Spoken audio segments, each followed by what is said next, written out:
उज्जवल Bharat news presents crime bulletin news. नमस्कार, Ujjwal Bharat news के विशेष crime bulletin में सभी का स्वागत है। अरवली से इस समय एक बड़े साइबर फ्रॉड की ब्रेकिंग न्यूज सामने आ रही है। इंस्टाग्राम पर फेक अकाउंट बनाकर 1 करोड़ से ज्यादा की ठगी का पर्दाफाश हुआ है। 1 करोड़ कोई छोटा रकम नहीं होता है, लेकिन इस मामले में 1 करोड़ की ठगी का पर्दाफाश सामने आया है। अरवली साइबर क्राइम पुलिस ने 2000 से ज्यादा संदिग्ध बैंक अकाउंट की जांच के बाद अहमदाबाद से 2 बड़े आरोपियों को गिरफ्तार कर लिया है। इस फ्रॉड के लोकल ही नहीं बल्कि नेशनल लेवल तक फैलाने का शक जाहिर किया जा रहा है। अरवली साइबर क्राइम पुलिस को एक बड़ी कामयाबी मिली है। 2000 छोटे संदिग्ध बैंक अकाउंट की जांच के दौरान इंस्टाग्राम पर आधारित एक बड़े साइबर फ्रॉड नेटवर्क का पर्दाफाश हुआ है। इस मामले में पुलिस ने अहमदाबाद से 2 बड़े आरोपियों को गिरफ्तार भी कर लिया है। आरोपी इंस्टाग्राम पर फेक अकाउंट बनाकर लुभावने विज्ञापन देकर लोगों को इन्वेस्टमेंट स्कीम और ऑनलाइन ऑफर के नाम पर फंसा रहे थे।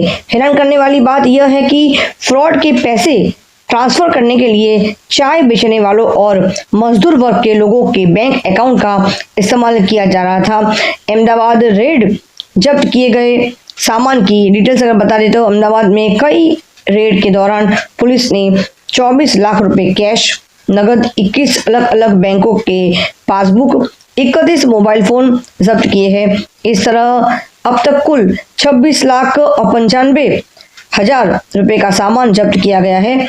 पुलिस का मानना है कि इस फ्रॉड का आंकड़ा 1 करोड़ से ज्यादा हो सकता है और इस स्कैम के तार दूसरे राज्यों से भी जुड़े हैं।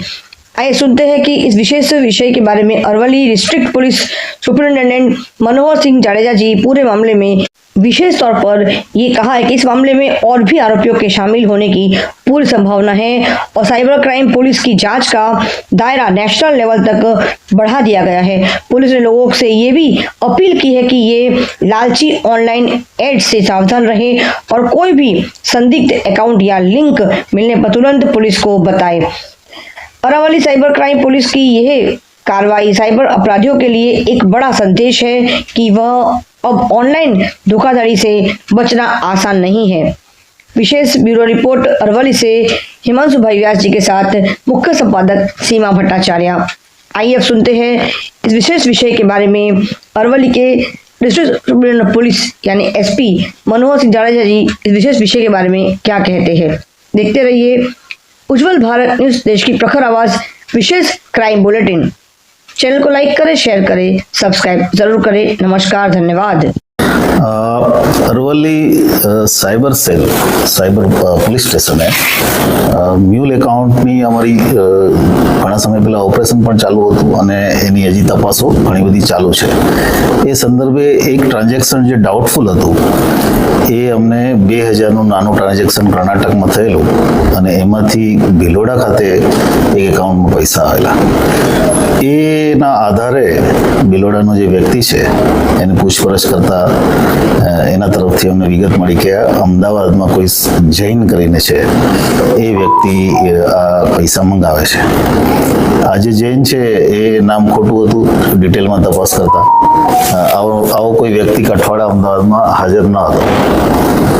સાયબરની ટીમ અમદાવાદ ગયા પછી એક ઘરમાં રેડ કરતા અમને 24 લાખ રૂપિયા, लगभग 31 मोबाइल, कॉम्प्यूटर, लैपटॉप, 21 જેટલી અલગ અલગ બેંકોની ચેકબુક અને 17 જેટલા એટીએમ કાર્ડ અમને મળ્યા છે અને નોટ કાઉન્ટિંગ મશીન પણ ત્યાંથી મળ્યું છે। એના આધારે જે મકાન જેનું હતું એની વધારે ડિટેલમાં પૂછપરછ કરતા અમે 2 આરોપીની અત્યારે ધરપકડ કરી છે। એક છે દિનેશ માળી કરીને જે મૂળ રાજસ્થાનનો છે અને બીજો છે મહેન્દ્ર કુમાર દેવાસી। બંને મૂળ રાજસ્થાન સાંચોરના છે અને અમદાવાદ રહે છે અને મૂળ એમની જે એમઓ છે એ કેમ કે એમના જે જગ્યાએ રેડ કરી ત્યાં અલગ અલગ મોબાઈલના કેટલા બધા બોક્સના રેક રાખેલા।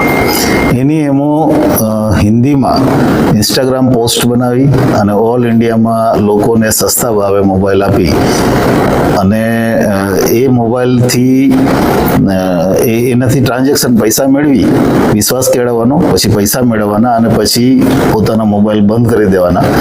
એ જે પૈસા મેળવવાના છે અલગ અલગ એકાઉન્ટ માટે થઈને આ ઉપયોગ થતો હતો.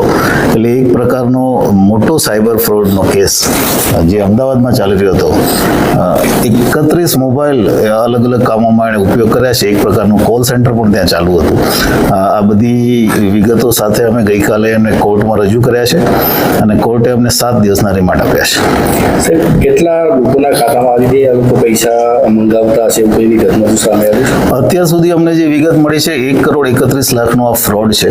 પણ આ ફ્રોડ વધારે હોઈ શકે છે કેમ કે અધર સ્ટેટ્સમાં જ્યાં એણે આ ઇન્સ્ટાગ્રામ, કારણ કે પોતે હિન્દીમાં બધી રીલો બનાવે છે, એટલે જ્યાં ઇન્સ્ટાગ્રામ એકાઉન્ટ્સ અધર સ્ટેટ્સમાં જે ફ્રોડ કર્યા છે એ અમે સેન્ટ્રલ ડેટા સિસ્ટમ જે છે એમાં અત્યારે વેરીફાઈ કરવું પડશે અને એના માટે થઈને જ અમે રિમાન્ડમાં એનો ઇન્વેસ્ટિગેશન કરવાના છે. આ લોકો કેવા લોકોના ખાતાનો ઉપયોગ કરતા હતા એવી કોઈ પ્રાથમિક વિગત મળી? અત્યાર સુધી એના જે ઇન્ટ્રોગેશનમાં જેટલી વિગતો મળી છે એમાં કોઈ પણ લોકો જે સામાન્ય લોકો હોય, ખાસ કરીને નાની મોટી મજૂરી કરતા હોય, ચાની લારી ચલાવતા હોય અને એમને 10% આપી દેવાનું અને ત્યાર પછી બાકીના પૈસા પોતે લઈ લેવાના, આ પ્રકારની નિયમો હતી. આવા લોકોનો સંપર્ક કરતા હતા કેવી રીતે? કોઈને કોઈ રીતે વાયા ક્યાંક કોઈ નજીકમાં નોકરી કરતો હોય, કોઈ એનો ફ્રેન્ડ હોય, આખી સ્કીમ બનાવેલી MLM ટાઈપની કે તું 4 બીજા એકાઉન્ટ લઈ આવ તો અમે તને આમાં પણ કમિશન આપશું, એમ કરીને એણે આખું નેટવર્ક ઊભું કર્યું છે. પૈસા ઇન્વેસ્ટ હજી પ્રાથમિક છે અમારી પાસે વિગતો, પણ એને અમદાવાદમાં દુકાન લેવાનું પ્લાનિંગ હતું અને લગભગ 1.5 વર્ષથી આ પ્રકારના ધંધામાં એ ઇન્વોલ્વ છે. અમને એક POS મશીન પણ આમાં મળ્યું છે જે કાર્ડ સ્વેપિંગમાં એનો ઉપયોગ કરતા હતા. Thanks for watching UB News. Like and comment and don't forget to subscribe for latest updates. Subscribe our channel.